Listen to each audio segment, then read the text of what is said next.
My daughter-in-law didn't take me on the cruise, telling me flat out, "There's no money. You stay home." I smiled and replied, "All right." But by the time they boarded, I was already drinking coffee on the deck.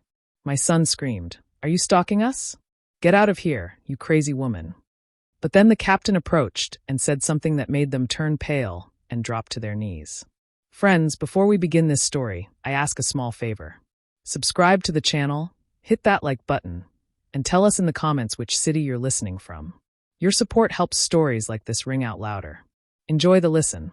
The kitchen smelled of smothered onions and bell peppers.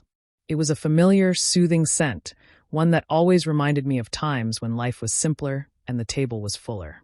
I flipped the patties in the skillet, trying not to dwell on the fact that I'd likely be eating this dinner alone again. My world had shrunk to the size of the carriage house, a small guest cottage detached from the massive estate I had built decades ago. 10 years back, after my husband passed, I signed everything over to Tavorius. "You're a man. You're the head of the family now," I told my son. Then I wanted him to feel the responsibility to broaden his shoulders. But instead of eagle's wings, he only grew an appetite for his wife Kenyatta's demands. Now I lived back here trying to be invisible, like an old piece of furniture that's too sentimental to throw out, but doesn't fit the decor anymore. The door creaked. A gust of chilly autumn air rushed into the warmth of the kitchen, followed by Tavorius and Kenyatta. They looked tense. Tavorius wouldn't meet my eyes, fiddling with the button on his blazer, while Kenyatta, on the other hand, carried herself with exaggerated tragedy. She tossed her trench coat onto a chair without even a hello and sighed heavily, as if she were carrying the weight of all the ancestors on her back. "Mama, we need to talk," Tavorius began, but his voice trembled. He looked at his wife, searching for backup. Kenyatta immediately seized the initiative. "Mother Oilia, we have a crisis." Her voice dripped with honey, carrying that fake note of concern that always made my jaw tight. "Remember we talked about the roof? That leak in the east wing?" I nodded. Of course, I remembered. A week ago, I had withdrawn $15,000 from my savings account, almost everything I had left for my burial fund, and gave it to them. They said the repairs were urgent, otherwise my house, would start to rot. Well, Kenyatta paused, dramatically, pressing a palm to her chest. The estimate went up. The contractors opened up the ceiling, and there's black mold. The beams are rotted through. Basically, every cent is gone, and we even had to dip into our own pockets. I remained silent, waiting for the blow. I felt it coming, the way you feel a storm in your joints long before the first thunderclap. "And where is this leading?" I asked quietly, lowering the heat under the skillet. "We can't take you on the cruise," Kenyatta blurted out. For a split second, triumph flashed in her eyes before she masked it with regret. "The money just isn't there, Oilia. You understand. Ticket prices surged, and now with this repair, Tavorius and I barely scraped enough together for ourselves just to catch our breath. Our nerves are shot." Tavorius finally looked up at me. Guilt swam in his eyes, mixed with fear of his wife. "I'm sorry, Mama," he mumbled. "It's better for you to stay here. You can keep an eye on the workers, watch the garden, and we'll bring you back a souvenir." "Yes, guard the house," Kenyatta chimed in, her lips curled into a pouty, aggrieved grimace.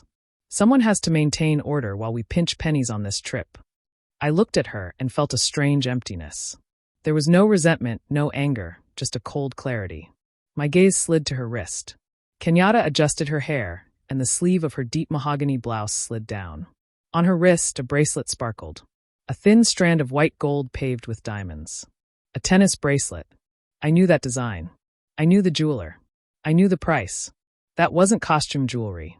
That was a piece costing at least 3 times the repair she had just been singing the blues about. She noticed my stare and quickly yanked her sleeve down, but it was too late. "All right," I said. My voice was steady. Even to me, it sounded unexpectedly calm. "If there's no money, there's no money.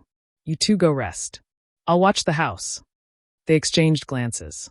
They expected tears, guilt trips, begging. My composure threw them off, but relief outweighed their suspicion. That settled then.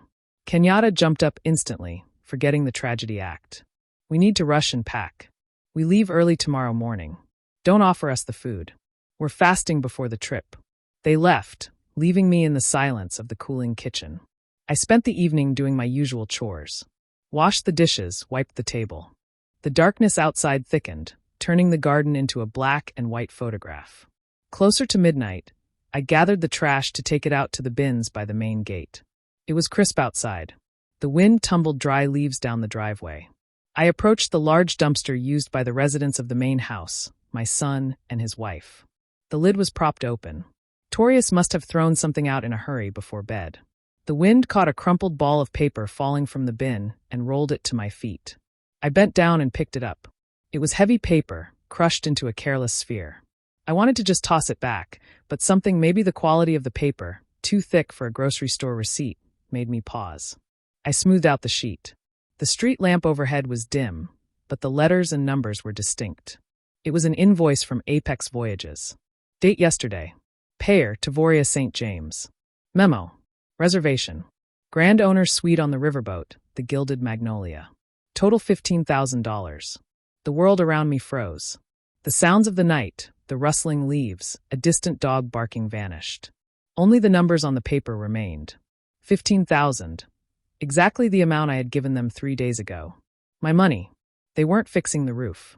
There was no mold. They simply took my money to buy themselves a luxury vacation and told me to my face that I was dead weight, a burden to be left guarding the house while they drank champagne on my life savings. My chest didn't tighten. My heart didn't skip a beat. On the contrary, it began to beat steadily, powerfully, rhythmically, like a massive ship's diesel engine gaining momentum. The tears that might have appeared for an ordinary grandmother evaporated, burned away by the icy flame of realization. Kenyatta thought she had defeated a weak old woman. Tvorius thought Mama would endure and forgive everything. They forgot who I was before I put on an apron and started baking cornbread. They forgot that the name St. James used to be spoken with reverence in the trucking and logistics world. I neatly folded the invoice and placed it in the pocket of my cardigan. Then I returned to the carriage house, locked the door, and went into the bedroom. From the bottom drawer of my dresser, beneath a stack of old linen tablecloths, I pulled out a vintage leather agenda. It smelled of aged leather and expensive paper. I opened it to the first page. There was only one number written there, a number I hadn't dialed in 12 years, a direct line, a personal channel. I picked up the phone. It rang for a long time, but I knew someone would answer. Even in the middle of the night, for me, he would answer. Speaking. A raspy, surprised male voice answered. Who is this on this line? Hello, Cyprine, I said. My voice was hard as steel. This is Oilia. I need to exercise my executive override, and I need a stateroom on the Gilded Magnolia right now. Oilia. Silence hung on the line, heavy and tangible. Yes, it's me. Don't ask why I'm calling. Just listen. I need the current ownership structure of the Riverflow Holdings Group immediately. A minute later, I learned something that made me smile genuinely for the first time in 2 days in the darkness of my bedroom.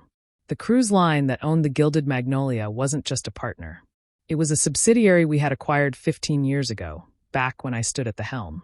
And according to the documents Cyprine pulled from the archives, my silent partner shares extended to it as well.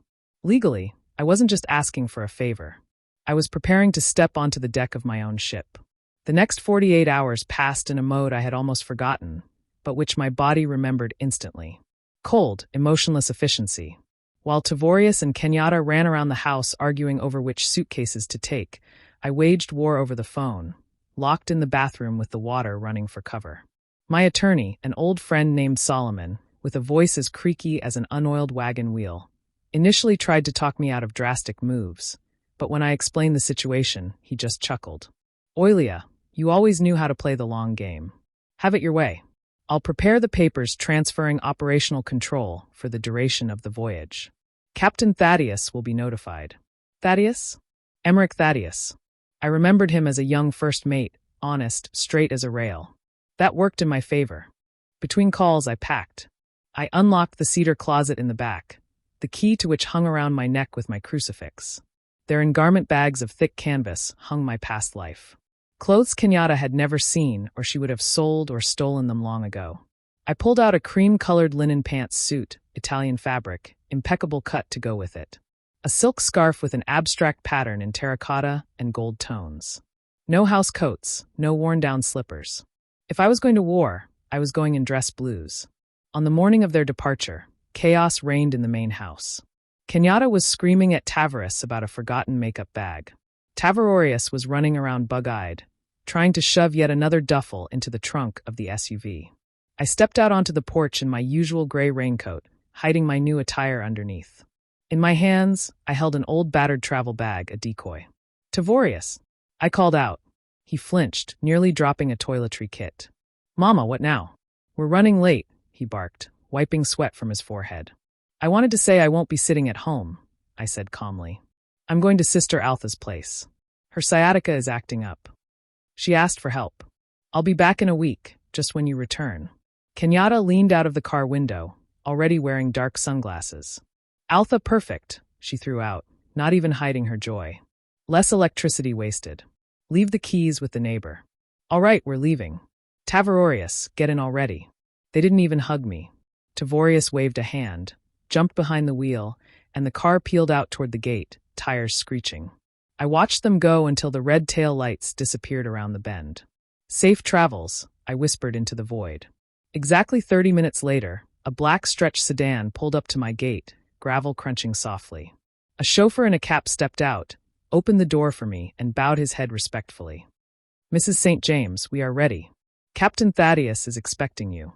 I slid onto the soft leather of the back seat. The gray raincoat fell to the floor. I put on dark sunglasses, adjusted the silk scarf at my neck, and looked into the rearview mirror. Staring back was not a pensioner who could be tricked and abandoned. Staring back was the boss. The drive to the port in New Orleans took an hour. We moved fast, confidently, ignoring traffic thanks to the special pass on the windshield. When we pulled up to the river terminal, I saw exactly what I expected. The boarding line was massive. People were shoving. Children were crying. Someone was arguing with security. Heat, humidity, the smell of exhaust fumes. My driver didn't get in the general line. The car smoothly bypassed the crowd and headed toward a closed gate marked service entrance, authorized personnel only. The guard, seeing the license plate, instantly hit a button, and the barrier flew up. We drove right onto the wharf where asphalt turned to concrete right up to the gangway. I saw them about 50 yards away behind a chain-link fence separating the VIP zone from the general mass. Torius, sweating profusely, was dragging 2 massive suitcases, trying to push through to the check-in counter. Kenyatta stood nearby, waving her hands and yelling at a porter, who seemed to be ignoring her hysterics. They looked pathetic in their pretense of luxury paid for with stolen money. The driver opened the door. I stepped onto the concrete pier. The wind from the Mississippi hit my face, humid, heavy, smelling of freedom and river's silt. 2 young crew members in impeccable white uniforms immediately ran up to me. "Madam St. James," one of them said, scooping up my small bag as if it were a royal relic. "Welcome aboard. The captain has ordered your luggage to be taken to the owner's suite immediately. Please follow us."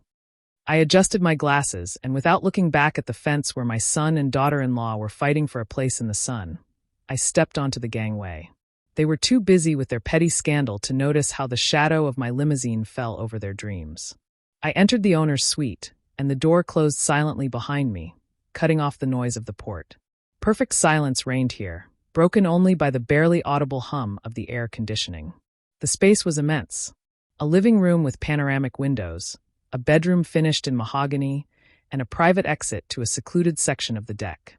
But I wasn't interested in the interiors I had approved from catalogs 10 years ago. I was interested in the large wall-mounted monitor connected to the internal security system. I pressed a button on the remote. The screen flared to life, splitting into several sectors. The camera in the deck. A corridor showed exactly what I was waiting for. Tavorius and Kenyatta were walking down the carpeted hallway, looking around like kids in a candy store.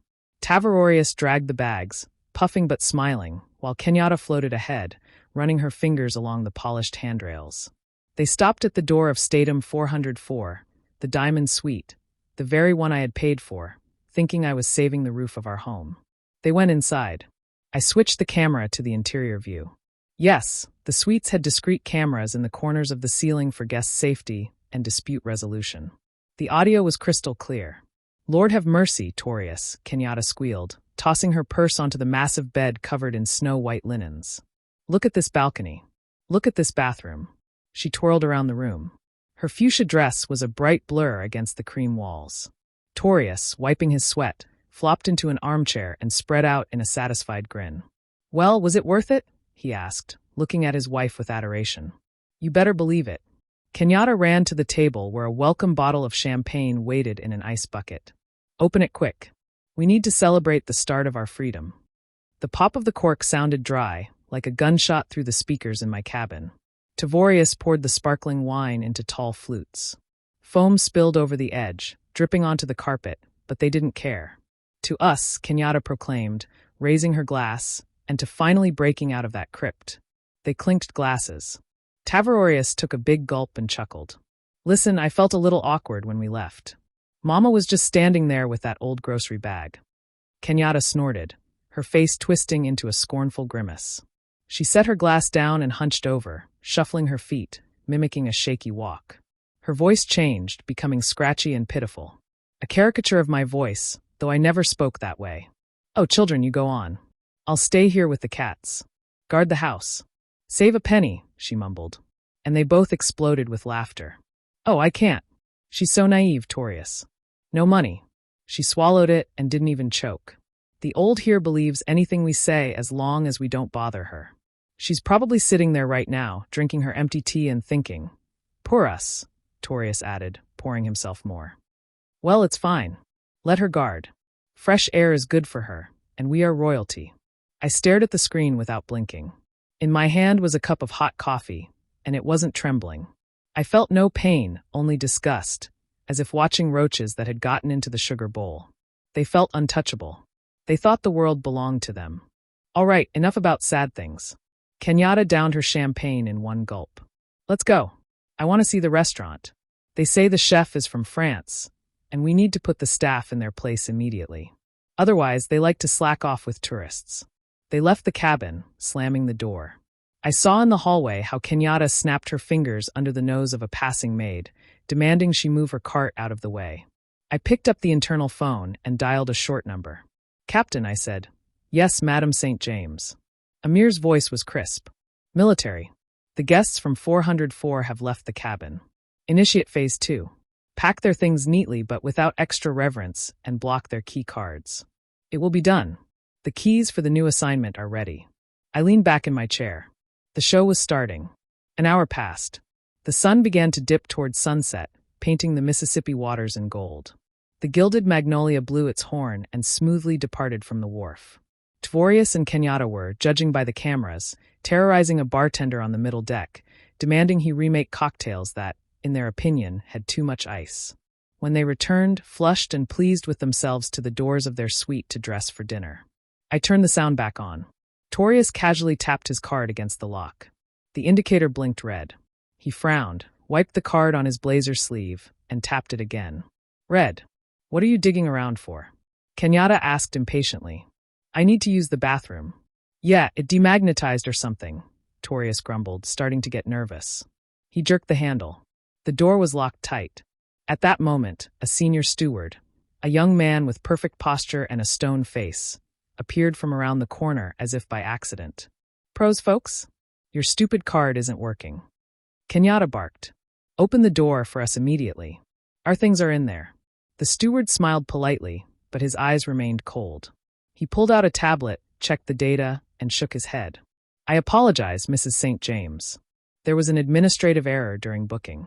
You see, this suite is reserved under a priority shareholder list. An asset reallocation occurred. What? Torius's eyes bugged out. What assets? We paid $15,000. This is our cabin. Unfortunately, the system annulled your stay in this category. The steward continued unflappably. Your belongings have already been transferred to a stadiatrum corresponding to your current status of confirmed loyalty. He handed Tavorius 2 ordinary mechanical keys with heavy brass tags. Stamped on them was the number 0012. Where's that?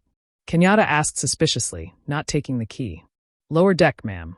Stern sector, next to the engineering block. Are you kidding? She screeched so loud the echo bounced down the corridor. In the BG? You want to shove us in the BG? I will complain. Where is the manager? Where is the captain? The administration office is located on the sun deck in the VIP zone. The steward replied calmly, pointing to the stairs. But I'm afraid the decision is final.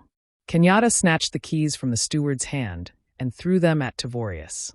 Let's go, she hissed, grabbing her husband by the elbow. We are going to tear this 2-bit operation apart. I will sue them. They will be crawling on their knees. They spun around and, stomping like elephants, ran toward the stairs leading to the upper deck, where, sitting in a soft armchair, enjoying the sunset and the silence, I was waiting for them. I adjusted my glasses, opened a volume of French poetry, and took a sip of espresso. Steps on the stairs grew louder. Rage was approaching to crash against the cliffs of my reality. The door to the VIP sun deck flew open with such force it sounded like it was breached by a battering ram. The slam of metal against the magnetic stop made the gulls lazily circling the stern scatter in fear. I didn't even flinch, just carefully turned a page, enjoying the rustle of thick paper, and brought the porcelain cup to my lips. "Where's this damn manager?" Kenyatta's shrill voice sliced through the river air, destroying the harmony of wind and waves. "I demand someone come out here immediately." "We paid money," Torius echoed, out of breath from the run. "You have no right to put us in a doghouse." They burst onto the deck, ready to smash and break. Their eyes feverishly searched for a victim, someone in a uniform to vomit their poison onto. But the deck was empty. Only me sitting at the center table under a canvas awning and a waiter frozen at a respectful distance with a silver coffee pot. They froze. At first they only saw a silhouette. A woman in an impeccable white linen suit, a wide-brimmed hat, and huge dark glasses hiding half her face. A woman radiating peace, and that specific lazy confidence that only comes from very old money. Kenyatta took a step forward, opening her mouth to keep screaming, but the words stuck in her throat. She squinted. I slowly removed my glasses and looked at them. The silence hanging over the deck was louder than any scream. Mama." Tavorius exhaled, his face stretched, his jaw dropped, making him look like a foolish fish thrown onto the bank. Kenyatta palled, then turned red, spots of anger blooming on her neck. "You," she shrieked. And in that sound, there was as much disbelief as rage. "What are you doing here?" I neatly placed the glasses on the table next to the book and checked my watch. "Drinking coffee, Kenyatta, and enjoying the view until you came and ruined it with your shouting." Tavorius stepped toward me, clenching his fists. His fear shifted to aggression. The defensive reaction of a weak man backed into a corner by his own delusions. "Are you stalking us?" he yelled, spitting slightly. "Have you completely lost your mind, old woman? Get out of here, you crazy stalker. How did you even get here? On whose dime?" "It's our money." The realization hit Kenyatta. She flew to the table, her eyes burned with a fanatical gleam. "You stole our money. You didn't pay for the repair. You bought a ticket to ruin our vacation." "It was my money, Kenyatta," I replied calmly, not raising my voice. "The money I saved for years, which you two stole from me under the guise of rotten beams." "You witch." Kenyatta lost the remnants of her self-control. She lunged across the table, trying to grab me by the lapel of my jacket to shake me out of the chair. "Get out of here. Security. Throw this pauper out." Her fingers with long, sharp nails almost touched the fabric of my suit when a voice like a ship's horn shook the air. "Remove your hands." It wasn't a shout. It was a command given in a tone that allowed no second of delay. Kenyatta recoiled as if shocked by electricity. Tavarorius tucked his head into his shoulders. From the doors of the bridge, Captain Emmer Thaddeus emerged in his dress uniform with gold stripes on the sleeves and a peaked cap. He looked like a cliff face. Behind him stood two burly security officers. Thaddeus walked past the frozen Tavarorius without even looking at him and stood between me and Kenyatta. His shadow covered my daughter-in-law completely. "Remove your hands from the owner of this vessel," he rumbled, looking down at Kenyatta with undisguised contempt. Tavarorius blinked, trying to digest what he heard. "Owner," he repeated, his voice cracking. He giggled nervously, pointing a finger at me. "Captain, you're mistaken. This is my mother. She's a pensioner. She lives in a guest cottage. She only has money for sweet tea." That slowly turned his head to Tavorius. There was ice in his gaze. "Mr. St. James," he pronounced in a frosty tone. "Allow me to enlighten you. Madame Oilia St. James is the holder of the controlling interest in Riverflow Holdings. She owns this shipping company, that port back there, and this riverboat from keel to stack." Torius swayed. He looked at me, then at the captain, then back at me. In his eyes, a world was collapsing.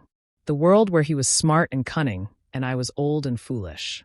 "That can't be," Kenyatta whispered, grabbing the back of an empty chair to stay upright. "She has nothing. She gave everything to us." "Technically," Thaddeus continued, ruthlessly finishing them off, "you are currently not at a resort. You are in Madame Oilia's living room, and judging by your behavior, you are uninvited guests who have also committed an act of aggression and trespassing in a private zone." I watched as the meaning of his words sank in. Not just the wealth, but the fact that they had stolen 15,000 from a person who controlled millions. They stole loose change from a dragon they thought was a lizard. "Mama," Torius wheezed. His legs gave out. He didn't sit. He collapsed. His knees hit the teak decking with a dull thud. Kenyatta slumped next to him. Her mouth opened and closed like a fish, but no sound came out. Their arrogance, their superiority, it all evaporated, leaving only animal terror before the woman who continued to calmly stir her coffee with a little spoon. "Emmer," I said quietly, not looking at the cowering couple. "The coffee is getting cold. Sit down. We need to discuss the route. Take them out of my sight." I threw out quietly, returning to my cup. Security lifted them by their arms like sandbags. Torius was still mumbling something. His feet dragged along the deck while Kenyatta, conversely, had gone numb, turning into a statue of horror and bewilderment. They weren't kicked off the ship. Not yet. Emerch knew my intentions without words. For them, a special torture was prepared. Uncertainty in a confined space. They were taken to cabin 012. I knew that cabin. It was directly above the propeller shaft. There were no portholes, and the vibration from the engine was such that a glass of water on the nightstand constantly walked across the surface, the perfect place for reflection. All day I didn't make a sound. I let them stew in their own juices, in fear and conjecture. I imagined Kenyatta pacing from wall to wall in that tight box, hissing at Tavorius, trying to come up with an excuse. It was a loan. We just borrowed it. We would have paid it back. She's a mother. She'll forgive. Surely, she kept repeating. They hoped that my maternal heart, which they had trampled for so many years, would show weakness again. By 8 p.m., I sent a steward to them. He delivered an envelope of thick cream paper with gold embossing, an invitation to dinner. Private dining room, the Romanov. 8:30 p.m. I arrived early. The room was small, intimate, designed for high-level business negotiations. Walls paneled in oak, dim sconce lighting, heavy velvet drapes the color of dark emerald. I sat at the head of the table. Before me was a dish of baked trout and a glass of dry Riesling. Exactly at 8:30, the doors opened. They walked in hesitantly. Kenyatta had managed to change into a black cocktail dress. Apparently, she decided a mournful look would score pity points. Tavorius was in the same blazer, crumpled and pathetic. They looked like school children called to the principal's office, but hope still flickered in their eyes. Hope that I had played boss, and now we would make up. "Mama," Tavros began, taking a cautious step toward the table. "We are so glad that we can talk calmly. Sit." I pointed to the two chairs opposite me. They sat. Kenyatta immediately pasted a smile on her face, though the corners of her lips trembled. "Mother Oilia," she cooed nervously, tearing at a napkin. "What a terrible misunderstanding today. We were so shocked. You understand? Nerves this renovation. We just wanted what was best. We just didn't want to worry you with our problems." I continued silently cutting a piece of fish. The clink of silverware against porcelain was the only sound in the room. They waited for menus, waited for waiters, waited for wine, but the table before them was empty. No forks, no glasses, only polished wood and a thick gray cardboard folder lying in the center. Whereas Tavorius looked around in confusion. "You will not be served dinner." I put down my fork, dabbed my lips with a napkin, and looked at my son. There was no warmth in that look, only fatigue. "Have you eaten, Tavorius? You've been eating at my expense for the last 5 years. I think you're full to the throat. What are you talking about?" He tried to feign misunderstanding, but his eyes darted to the folder. I reached out and slowly, with a quiet scrape, pushed the folder toward them across the table. "Open it." Tavorius flipped the cover with trembling fingers. Kenyatta craned her neck, peering at the papers. The first page was a spreadsheet. Numbers, columns, dates, red marker notes. "That is not a cruise bill," I said, taking a sip of wine. "That is a forensic accounting audit. A full audit of my personal accounts and the accounts I gave you access to via power of attorney." Tavorius palled until he blended with the tablecloth. Kenyatta swallowed convulsively. "Did you think I didn't notice?" My voice was quiet, but every word fell like a stone. "Receipt for hypertension medication, $400, but withdrawn from the card $1,500. Mama, prices went up. The pharmacy is expensive. But in reality, the difference went to Kenyatta's manicures.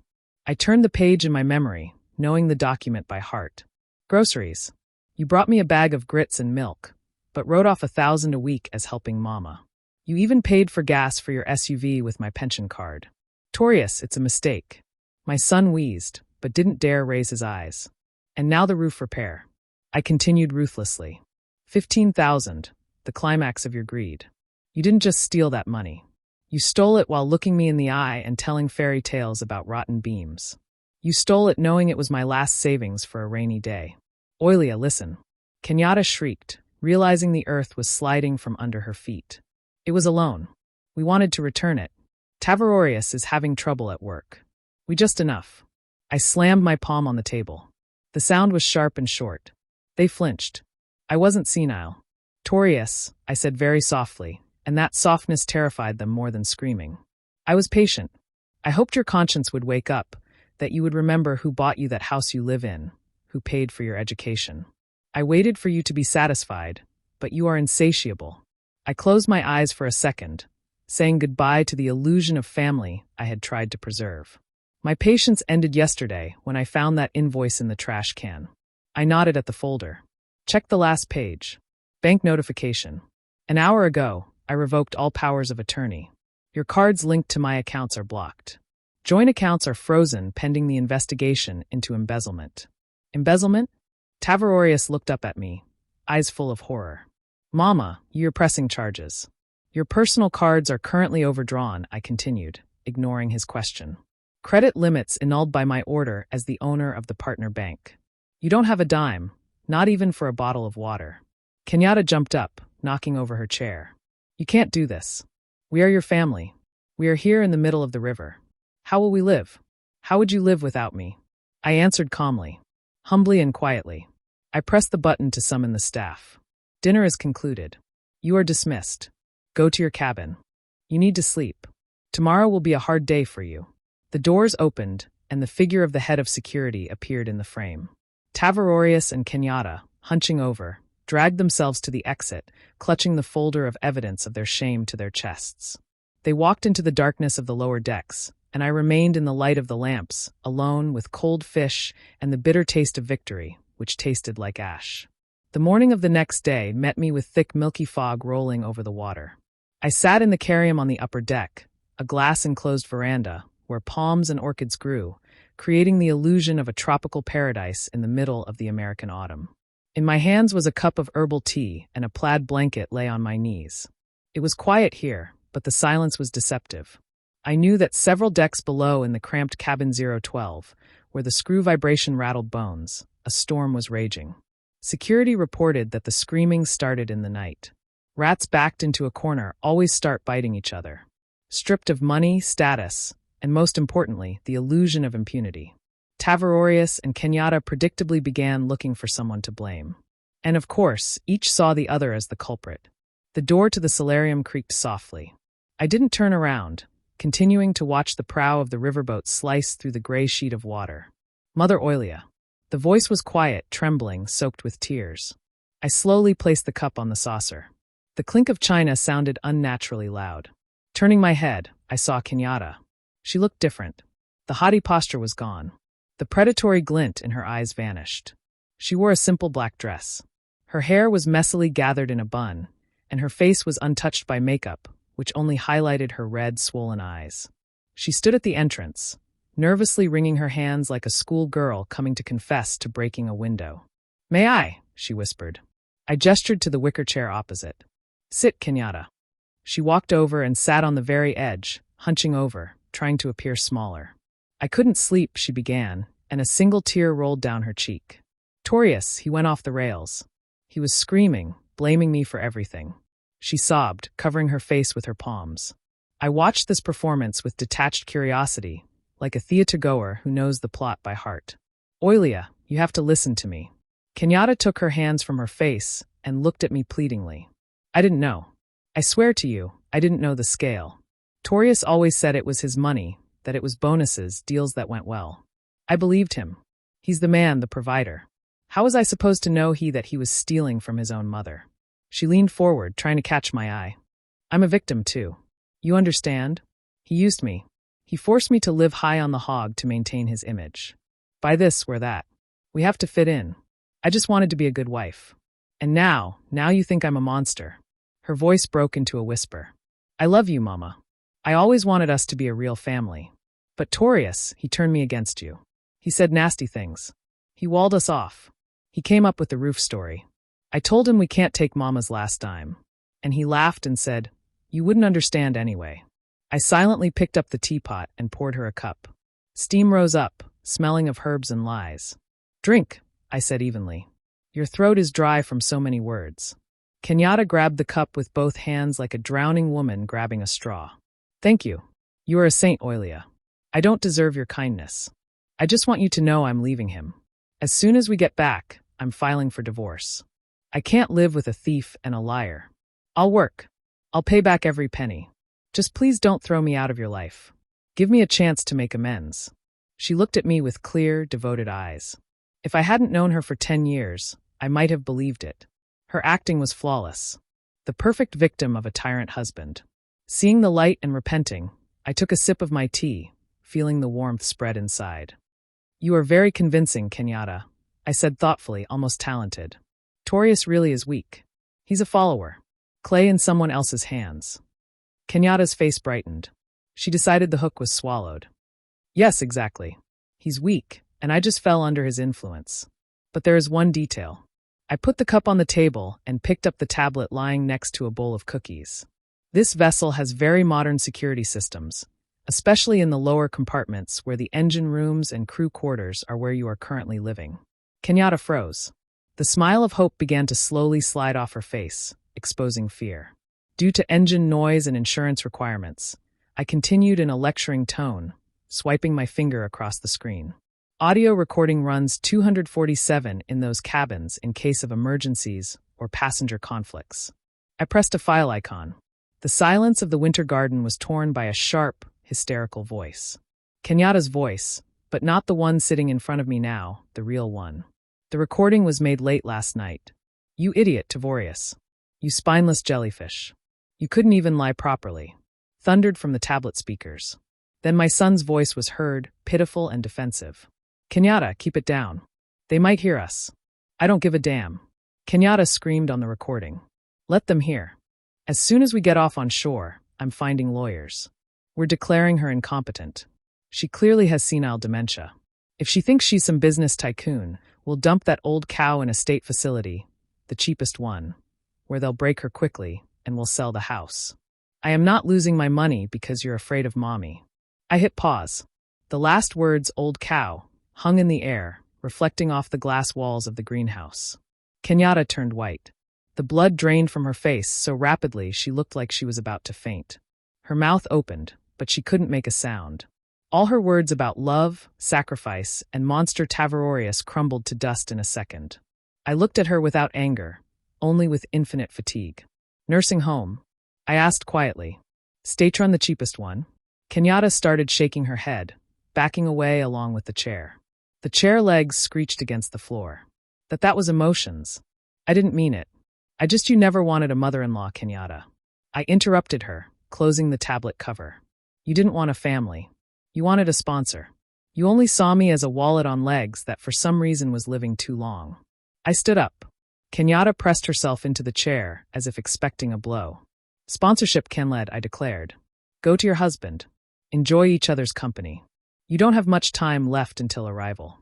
I turned and walked to the window, making it clear the audience was over. Behind my back, I heard heavy breathing, a sob, and then hurried, shuffling steps of a person fleeing. Outside the glass, Golden Forest floated by, but I only saw the reflection of my own face, stern, calm, and finally free. No more than an hour after the conversation in the solarium, the silence of my private library was broken by the noise of a struggle and heavy breathing. I was sitting in a deep leather armchair reviewing cargo reports for the last quarter when the doors flew open, nearly flying off their hinges. A strange procession appeared in the doorway. In front, literally dragging a man in a white coat by the sleeve, rushed Kenyatta.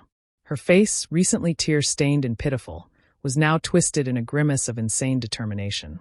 Behind her, stumbling and looking around wildly, skewered Torius. 'Here, doctor. Faster.' Kenyatta shrieked, yanking the doctor so hard the poor man's coat nearly ripped. She's here. She's dangerous to herself and others. The ship's doctor, a man in his 50s with a gray beard and tired eyes, tried to free his arm, but my daughter-in-law's grip was iron. Ma'am, calm down. He tried to appeal to her reason. You cannot burst into the VIP zone like this.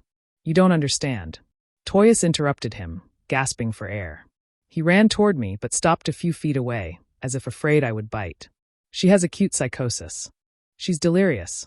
She claims she owns this ship. Kenyatta pointed a finger at me. Her nail with chipped polish trembled. Look at her sitting like a queen shuffling papers. She has dementia, doctor. Progressive paranoia with delusions of grandeur. She stole our money. Locked us in the BGE. She made up some Riverflow holdings. Inject her with something. A sedative. Haloperidol. Anything to make her stop spouting this nonsense. I slowly removed my reading glasses and placed them on top of the report. Their plan was transparent as glass and just as fragile. If they couldn't persuade me and couldn't intimidate me, one path remained: declare me incompetent.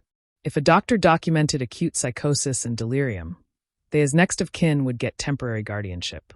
And that meant access to accounts, signature rights, control over the crazy old woman. It was their last bet. Alan, doctor, I demand you document her condition, Kenyatta continued, screaming, spitting saliva.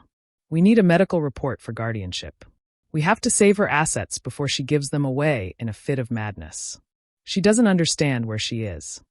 The doctor finally yanked his sleeve from Kenyatta's clutching fingers. He adjusted his coat, straightened the stethoscope around his neck, and took a step forward. Toyas looked at him with hope. Come on, doctor. Ask her. Ask her whose ship this is. You'll see for yourself. The doctor sighed heavily, took off his thin, rimmed glasses, and wiped them with a handkerchief he pulled from his pocket. Then he raised his eyes to me. Dancing in those eyes were sparks of amusement. He was unsuccessfully trying to hide behind a professional mask. Good afternoon, Madam St. James, he said in a soft, calm voice. How is your blood pressure today? The morning pill helped. Ringing silence fell in the room. Kenyatta froze with her mouth open. Tvorius blinked as if slapped by an invisible hand. Good afternoon, Dr. Beauchamp, I replied, smiling with the corners of my lips. Thank you. Pressure is normal. 120/80. The river air works wonders. Shame some passengers make too much noise. Dr. Beauchampia stammered. You know each other. The doctor turned to them. All his softness vanished. Now he looked at them like dirt stuck to the sole of a boot. Young people, he pronounced in an icy tone. I have been Oilia's personal physician for 22 years. I managed her rehabilitation after her husband's stroke. I monitor her cardiology. I know every mole on her body and every neuron in her brain. He took a step toward Toyas, and my son backed up, hitting the bookcase. You claim your mother has dementia? Dr. Beauchamp continued, still ringing in his voice. Strange. Her last MRI showed her cerebral vessels are in better condition than both of yours, judging by the idiocy you've staged here. Her mind is clearer than any captain on this river. But your hysteria suggests a need for a psychiatric evaluation, but for you. Kenyatta grabbed her head, sliding down the door frame. But we didn't know, she whispered. How? You didn't know? I interrupted her, not getting up from the chair. Because you didn't care. For 20 years, doctor. Beauchamp came to our house once a month. Did you ever ask whose car was at the gate? Did you ever ask what medicine I take? No, you only saw yourselves. Dr. Beauchamp pulled a notepad from his chest pocket, quickly wrote something, tore out the sheet, and handed it to Tvorius. What is this? The son asked dully, looking at the paper. That is a bill, the doctor explained graciously. For a false emergency call of a senior specialist after hours for an unplanned consultation on mental health assessment. The patient's mental health is deemed perfect. My time, however, is expensive. Toyas looked at the number. His face turned gray. $500, he exhaled. We have no money. The cards are blocked. That is not my problem. Dr. Beauchamp shrugged, turning his back to them. The bill will be attached to your cabin debt. If you don't pay before arrival at the port, you'll be explaining it to the police on shore. Good day. He winked at me and walked out of the library, quietly closing the door behind him. I was left alone with them, two broken figures amidst the luxury they so craved, but which had rejected them. Leave, I said, putting my glasses back on and returning to the report, and closed the door from the other side. Torius pulled Kenyatta by the hand. She walked like a zombie, staring unceasingly ahead. They left. The click of the lock sounded like the final nail in the lid of their coffin. They had lost everything, even what they never really had. I looked out the window. The shore was approaching. Ancient cypress trees and an old weathered landing. The end point of their route and the beginning of mine. The riverboat shuddered through its whole frame and stopped, bumping dully against the rubber bumpers of the dock. The hum of the engines died down, replaced by the sound of wind in the willows and the cawing of crows circling above the deserted levee. We had arrived at Cottonwood Point, a desolate but hauntingly beautiful landing in rural Arkansas, hundreds of miles from the nearest major city down broken roads.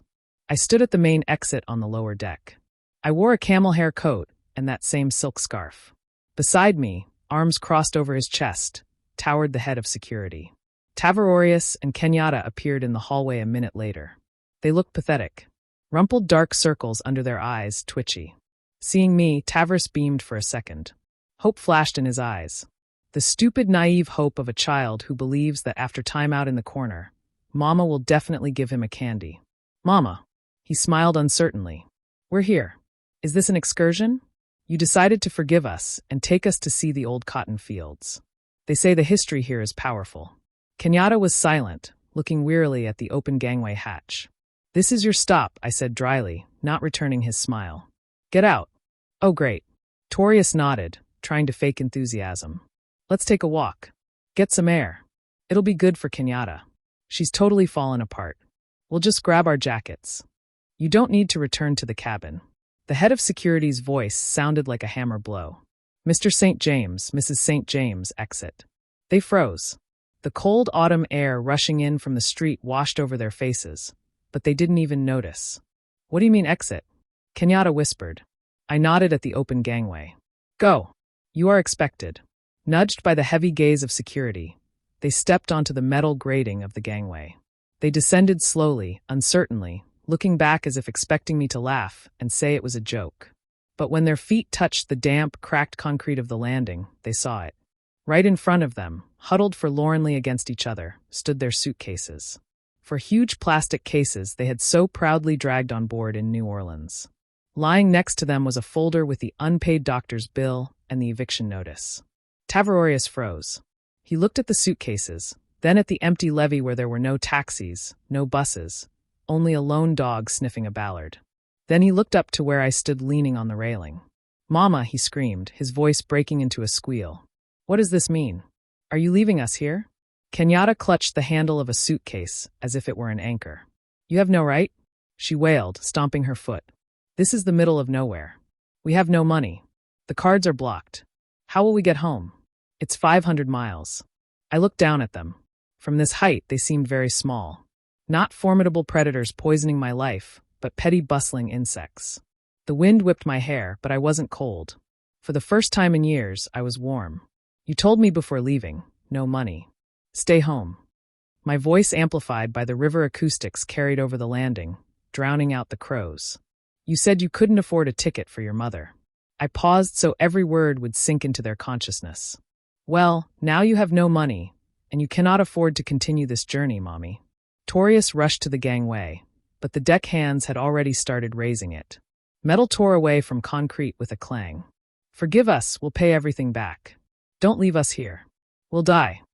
You are young, healthy, I answered calmly. You have hands and feet. Find a job or hitchhike. After all, you always said you were self-made, that you achieved everything yourselves. Here is your chance to prove it without my money. The gangway locked into place with a crash. The engines of the Gilded Magnolia roared, turning the dark water into foam. The riverboat began to slowly drift away from the dock. Stop! Stop! You old witch! Kenyatta yelled, realizing pleading was useless. She threw a shoe at the ship, but it just splashed into the water. I curse you. You'll die alone. I didn't even wheeze. Their screams became quieter, swallowed by distance and the sound of water. I saw them standing on the empty windswept pier. Two tiny figures with a pile of useless junk in a strange place, without a penny in their pockets. I turned away from the shore. The past stayed there on the concrete. Emmerich approached me. He took off his cap and looked at me questioningly. Course for New Orleans, Madame St. James, returning to schedule. I looked forward where the river widened, disappearing into the endless horizon. The sky was clearing and rays of sun were breaking through the clouds. No, Captain, I said, and the corners of my lips twitched. To hell with the schedule. I took a deep breath. The air was sweet. Plot a course north, Emmerich, all the way up to the Headwaters to Minnesota. He was surprised, but a spark of adventure flashed in his eyes. That's another 2 weeks of sailing. What did we forget there? I always dreamed of seeing the fall foliage on the upper Mississippi, I replied. They say when the maples turn, it looks like a sea of fire. I put it off for 30 years. First work, then husband, then son, then grandchildren that never came.